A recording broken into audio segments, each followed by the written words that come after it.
Jó, capítulo 14. Jó, capítulo de número 14.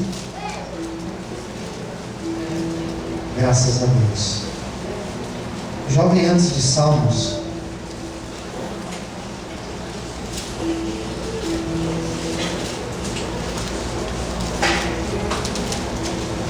Jó 14.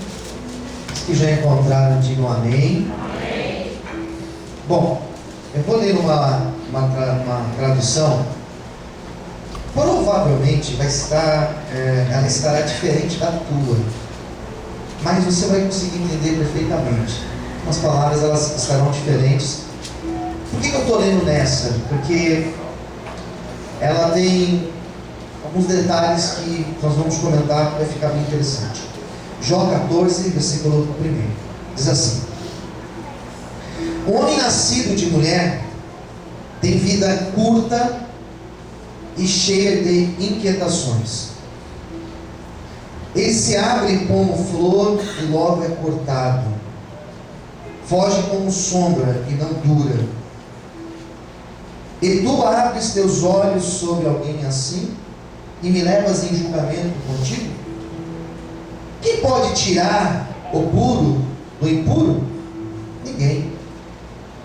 Se os dias dele já foram fixados e seu número de seus meses já está determinado, se lhe puseste um limite que não se pode ultrapassar, afasta-te dele e deixa-o em paz, para que ele possa gozar o seu dia como assalariado.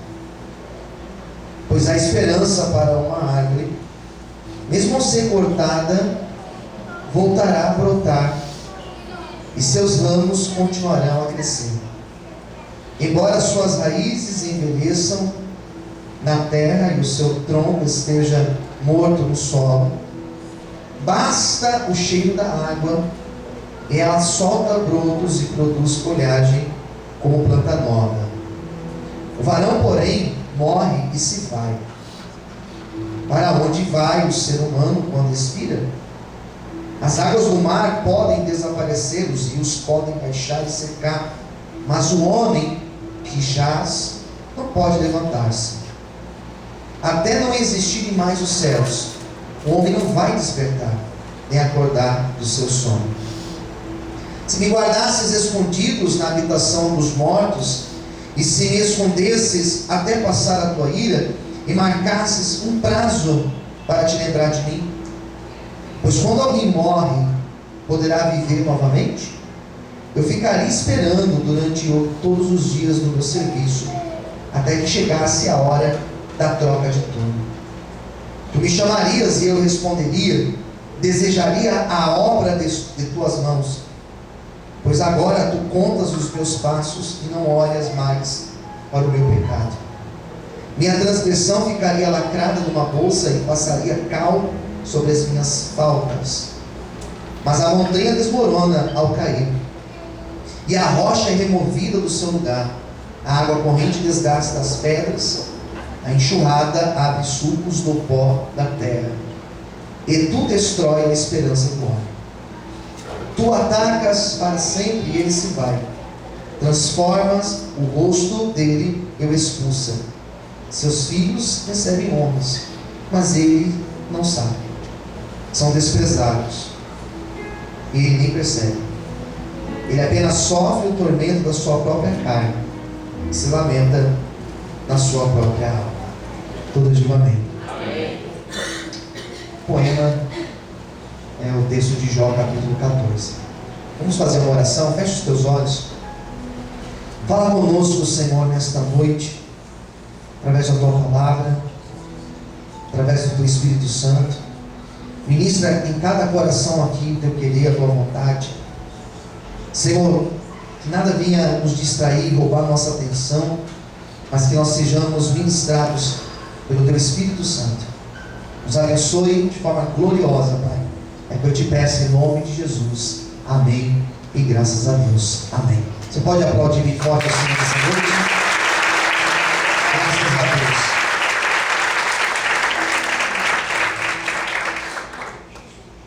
texto fala?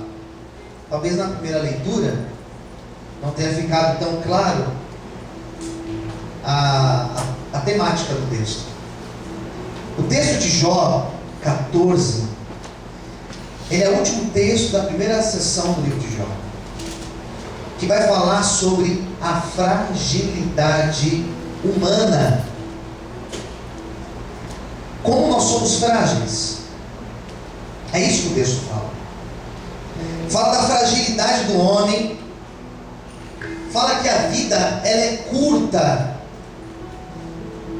Nós pensamos uma pessoa que viveu muito. Fulano viveu muito, viveu, sei lá, 80, 90. Mas se nós pararmos para pensar no que é a eternidade, 90 anos não é nada. Então, a vida humana, ela é muito curta, ela é muito rápida. A vida, ela passa e ela passa muito rápido. E entre a morte e a vida, existe um fio. Um fio. Uma linha muito curta, muito estreita. E é mais ou menos isso que o texto vai tratar em Jó 14. Vai mostrar o quanto a nossa vida ela é curta e nos vai levar a pensar em duas questões. E a primeira delas é como nós devemos viver uma vida tão curta. Como nós então devemos viver essa vida? E uma segunda questão que nós podemos propor nesse texto é em que nós devemos nos apegar numa vida que é tão curta, tão fugaz, tão rápida. O nosso estilo de vida, aquilo que nós determinamos por objetivo, aquilo que nós determinamos como prioridade da nossa vida, vai na verdade reger a tua conduta. Se eu tenho um propósito, se eu tenho metas, se eu tenho objetivos, se eu tenho ambições, inevitavelmente a minha vida vai caminhar, vai girar em torno disso que eu estou atrás. E numa noite de domingo, nada melhor do que nós pensarmos: espera aí, eu tenho vivido em função do quê? Quais são as minhas ambições? Minha semana, hoje é domingo, né? Amanhã é segunda, aí começa uma nova semana. E aí? Estamos correndo atrás do quê? Eu tenho uma ambição, eu tenho um projeto, eu tenho um sonho. Tá. Não esqueça que a vida é curta. Tá. Não esqueça que nós temos pouco tempo. E cada dia que nós vivemos, na verdade, nós estamos morrendo. A verdade é essa. Se nós pararmos para pensar no caminho inverso da fila, cada dia que vivemos é um dia a menos que nós estamos vivendo. Estamos caminhando para uma morte. E é uma reflexão interessante, porque o texto em Jó vai comparar a vida com duas coisas. Com uma flor, que ela está bonita na terra, e você colhe, você tira, e passa um tempo, aquela flor vai murchar, vai perder o aspecto bonito. A vida é comparada a uma flor.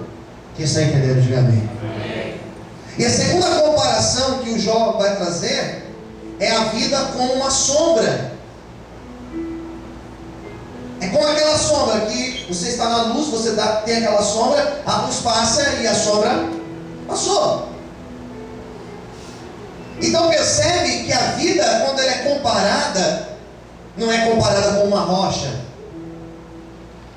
A vida não é comparada com um prédio bem feito, bem construído. A vida é comparada a uma flor, queridos. A nossa vida é comparada a uma flor, é comparada a uma sombra. Nós não somos nada. E às vezes nós nos vestimos de uma prepotência, de uma soberba, de uma arrogância. Às vezes corremos atrás de tantas coisas, e esquecemos que basta um detalhe e acabou. E o que nós construímos? Tudo que nós construímos, toda a nossa ambição e correria, tudo ficará aqui. Quem entendeu? Diga amém. Os nossos filhos vão ouvir pessoas elogiando você, mas você não saberá nem que você foi elogiado ou criticado, não sei. Que palavra é essa para um culto de domingo? E quando Deus começou a me dar essa palavra, Deus começou a me fazer entender que nessa noite Ele quer tratar de prioridades na nossa vida. Porque às vezes nós invertemos a prioridade, às vezes nós colocamos Deus em segundo lugar na nossa vida, às vezes colocamos Deus e as coisas de Deus em segundo plano, às vezes nós colocamos Deus de escanteio e preferimos correr atrás de outras coisas, preferimos viver a nossa vida fugaz de uma forma totalmente equivocada. Achamos que temos uma vida inteira pela frente, achamos que nós temos tantos anos e tantos anos, só que nós esquecemos que a vida ela passa, ela é como um corpo ligeiro, ela é como uma sombra que está aqui, daqui a pouco ela desapareceu e nós nem sabemos para onde ela foi. É assim que é a vida do homem. Por isso nessa noite entenda, coloque Deus como prioridade, coloque Deus como o Senhor da tua vida, porque isso sim é viver uma vida de bênçãos. Amém? Quantos podem aplaudir e exaltar o Senhor nessa noite? Aleluia!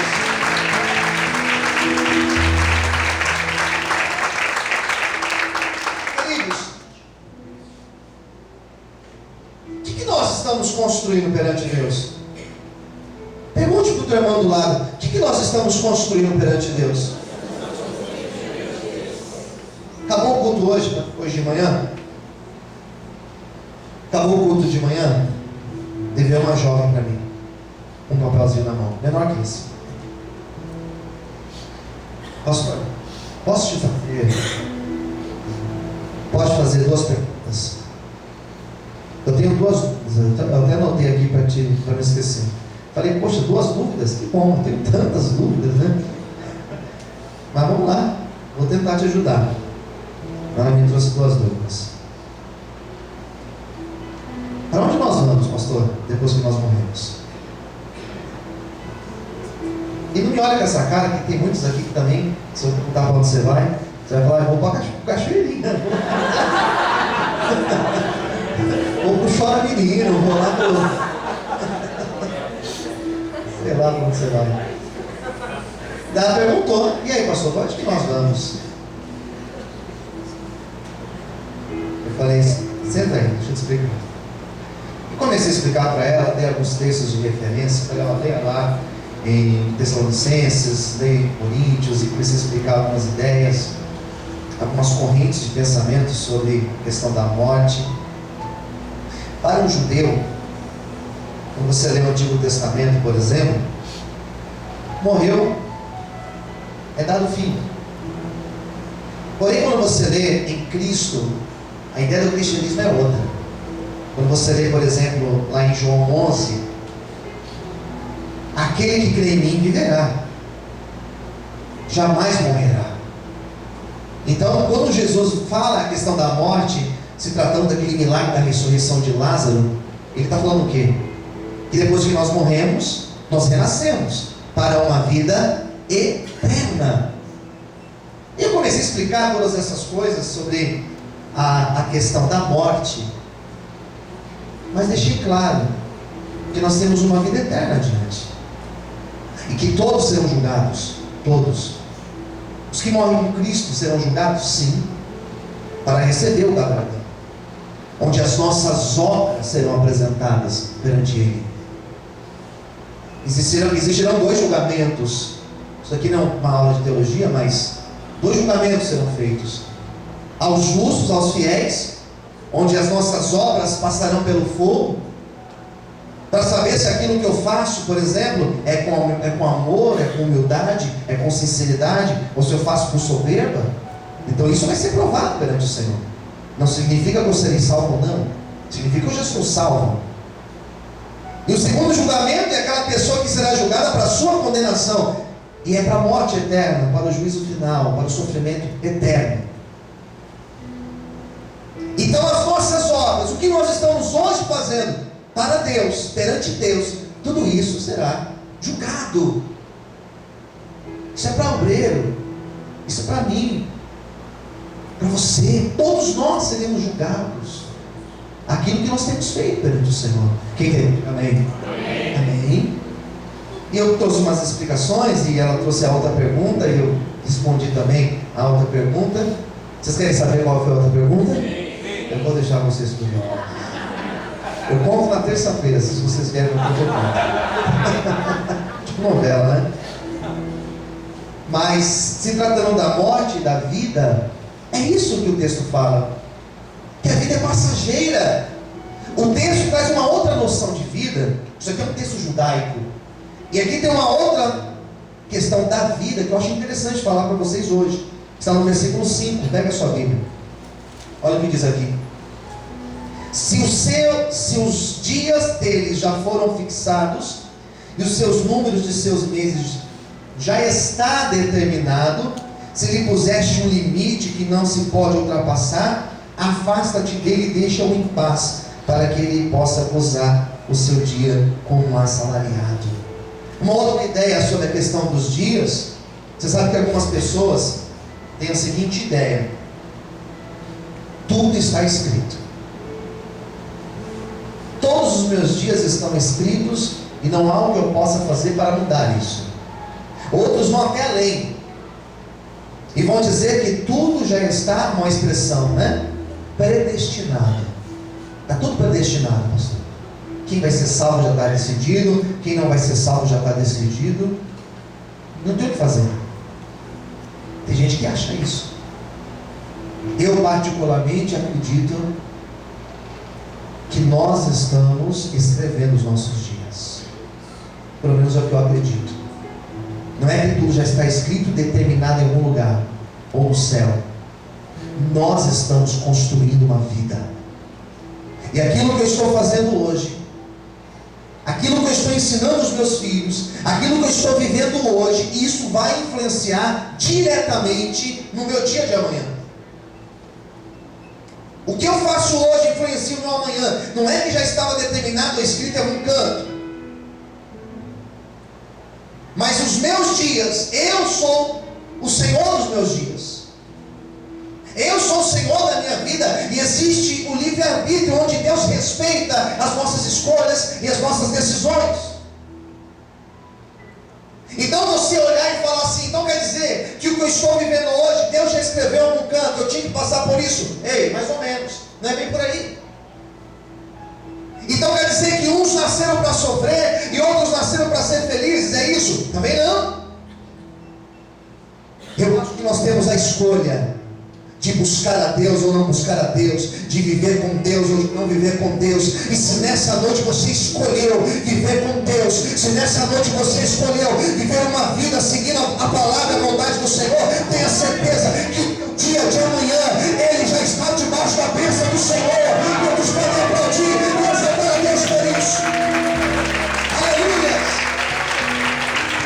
Você pode aplaudir ao Senhor nessa noite. Glória a Deus. Daí vem uma outra parte do texto que eu acho linda isso aqui. Eu acho maravilhosa essa parte, que é o versículo 7 ao versículo 9. Preste muita atenção. Pois há, qual a palavra que é na tua Bíblia? Mais alto. Há o quê? Esperança para uma árvore, mesmo ao ser cortada, voltará a brotar, seus ramos continuarão a crescer. Embora suas raízes envelheçam na terra e o seu tronco esteja morto no solo, basta o cheiro da água, o vapor da água, e ela solta brotos e produz folhagem como planta nova. Que coisa maravilhosa, queridos.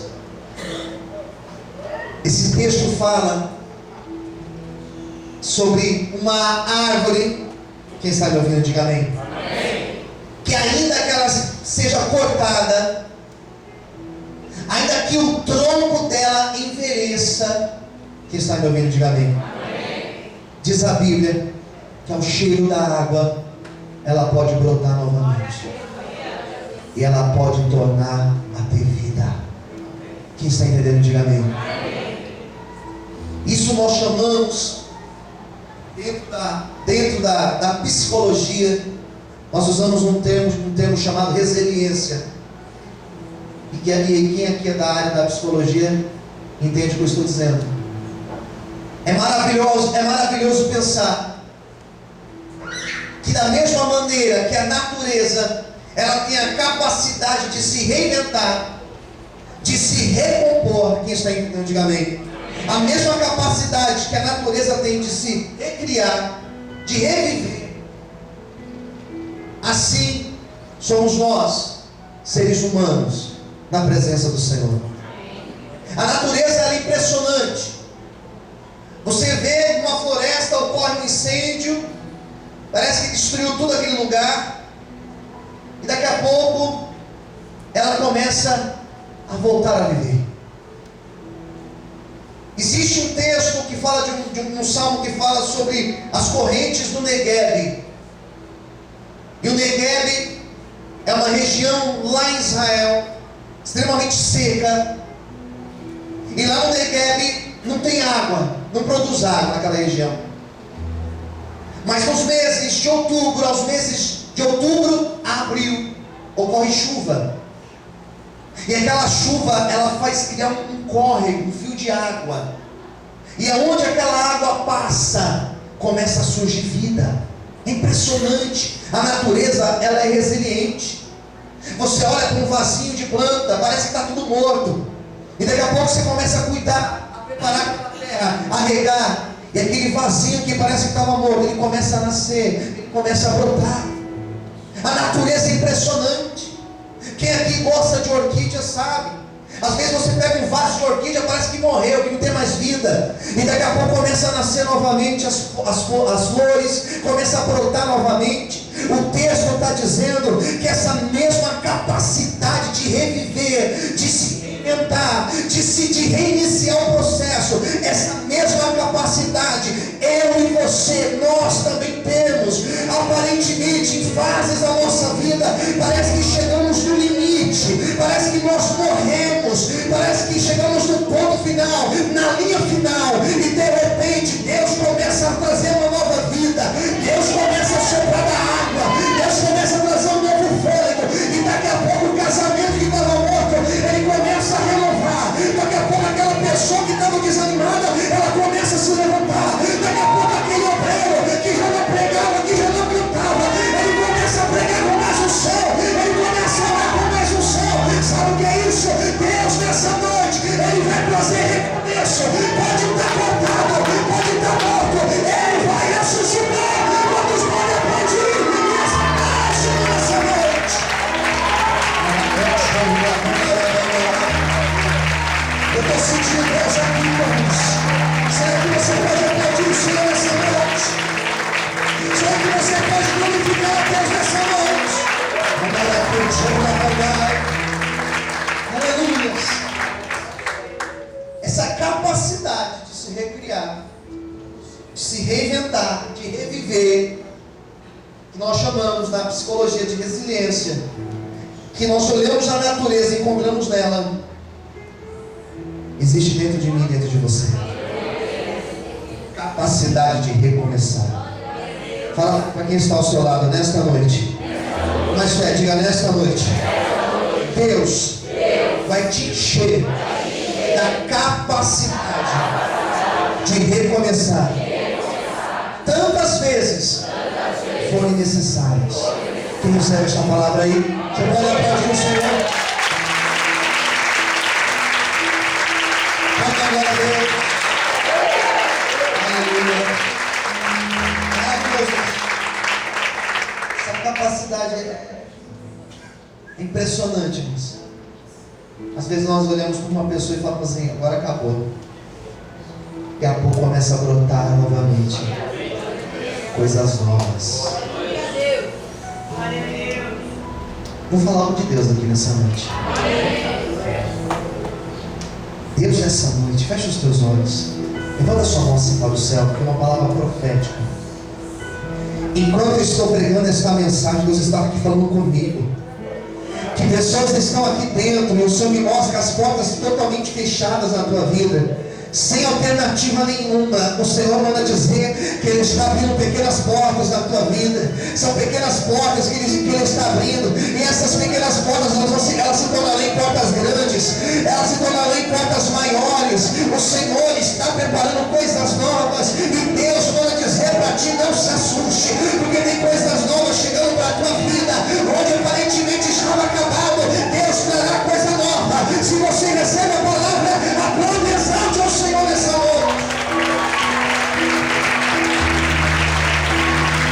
Será que você pode exaltar o Senhor bem forte? Aleluia!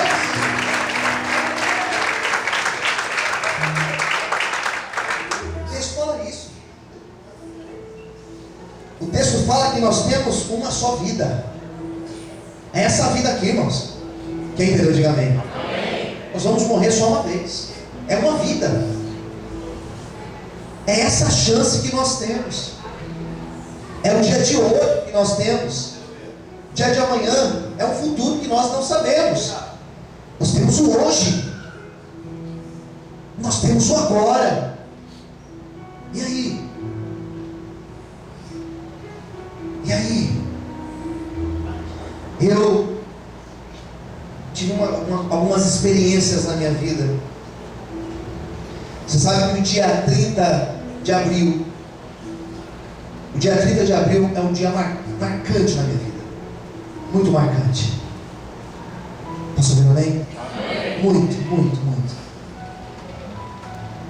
E exatamente no dia 30 de abril, que é o dia que nós completamos o aniversário da nossa igreja, alguns anos atrás, eu passei mal no dia 30 de abril.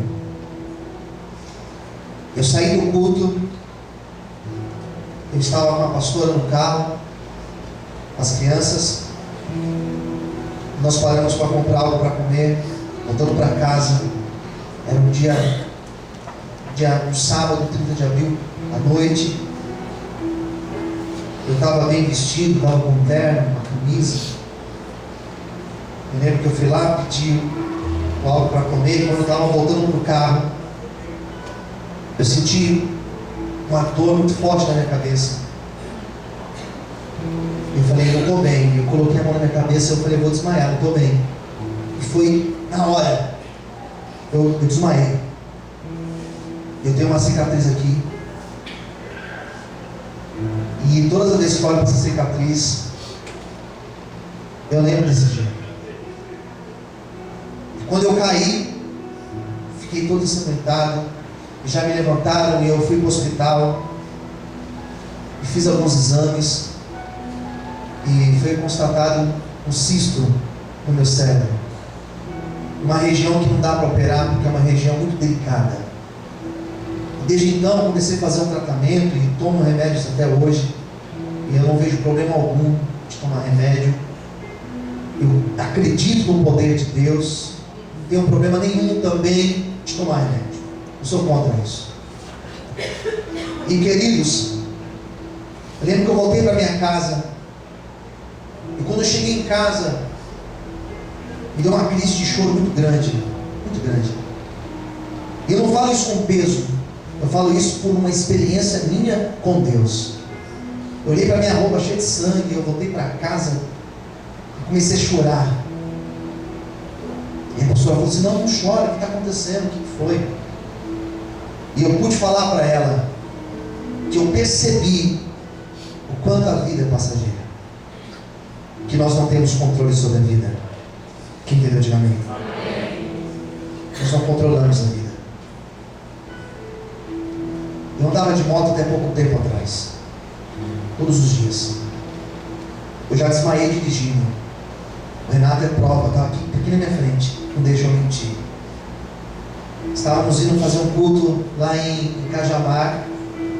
Eu saí da Anguera e rodei alguns quilômetros. Eu estava dirigindo. Geralmente é ele que dirige. estava dirigindo e quando eu entrei assim para Cajamar, falei, cara, não estou bem, meu. O que foi? Eu desmaiei dirigindo. E eu pude perceber nessas situações o quanto a vida passa.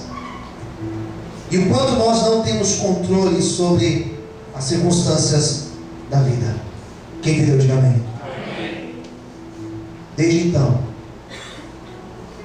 eu assumi uma postura. Desde então, eu subo no altar para ministrar a palavra praticamente todos os dias. Eu fiz um pacto com Deus. Senhor, a minha vida é tua. E enquanto eu viver, o diabo arrumou uma dor de cabeça para ele. Porque enquanto eu viver, eu vou me dar para a tua obra de tal forma. Eu vou me dar para a tua obra de tal maneira que eu vou fazer um prejuízo no inferno. Eu vou fazer um prejuízo na seara do adversário. Porque enquanto eu viver, a minha vida ela será inclinada ao reino. E para a glória de Deus, vidas que serão alcançadas para a honra e glória do nome do Senhor. Será que você pode aplaudir e exaltar a Deus por isso? Aleluia! Amém, queridos? Então eu tenho entendido que eu estou em Deus. E se você está em Deus, você pode criar expectativas, sonhos, você pode ter esperança para o teu dia de hoje, para o teu dia de amanhã e até depois que você morrer. Nós sabemos para onde nós vamos. Por isso que eu sei que se eu morrer hoje, eu sei para onde eu vou. Eu estou em paz. Faço minhas palavras do apóstolo Paulo. Para mim, viver é Cristo. Mas se morrer, é lucro para mim. Porque se eu morro aqui, eu me encontro com Cristo nos ares.